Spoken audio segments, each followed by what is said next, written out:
Sonny Bill Williams says his reason for being here is selfish, that by understanding the plight of Syria's refugees, he might be a better person. It's hard to imagine anything more selfless. My name's Sonny. About an hour from Beirut in the Bekaa Valley, we're at what's known as an informal settlement, a collection of temporary shelters on private land. UNICEF provide a hub, a safe zone where more than 400 children can access basic schooling and medical and psychosocial support. Most of these young ones will have no memory of their former home. They just want to be kids, they don't know what's going on, they're just having fun with each other, but ideally you wouldn't want them growing up, going to school, learning in a class like this. You want them to go to proper school where they can get an actual bit of paper that they can go on and further their lives. None of the children here have ever watched the All Blacks. They don't even know his name. But Sonny Bill, there's something about him. We meet 12-year-old Fatima, whose family escaped the fighting in Homs 2 years ago. Within minutes, her and Sonny Bill have a connection.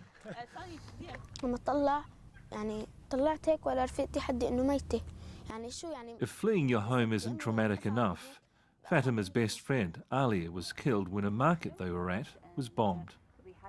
Do you find it hard to trust people? Are you scared?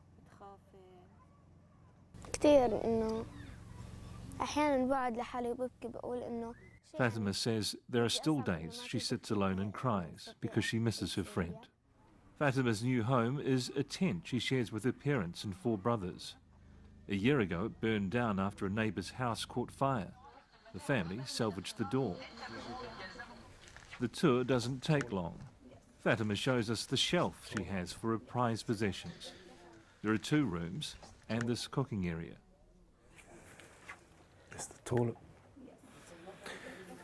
Imagine that back home, a toilet being inside the kitchen, being right next to the food, Like everyone, the family pays rent to live here, about $250 a month. The father couldn't work, he can't work, he's got some disease that affects his joints. So the son, Amar, who's 14, he's pretty much bringing in what they need to stay there, because obviously they still have to pay to rent the house. Wow, it's a big responsibility, isn't it, for a 14-year-old? Yeah, for a 14-year-old. And Fatima, she's treated like the little angel of the family, and the boys are just out there doing the hustle and bustle. Most can no longer afford the rent, so the children end up working in the landowner's fields.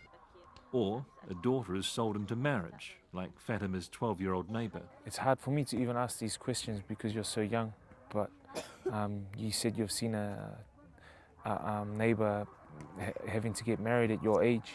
Do you feel safe moving into the future? Fatima says she doesn't believe she'll be forced into marriage, as her family is supporting her. She also says one day she wants to be a singer. And she can sing. The courage and determination this 12-year-old has to make the most of her life now is something Sonny Bill says he'll always remember, long after his lesson in Arabic. Sabah.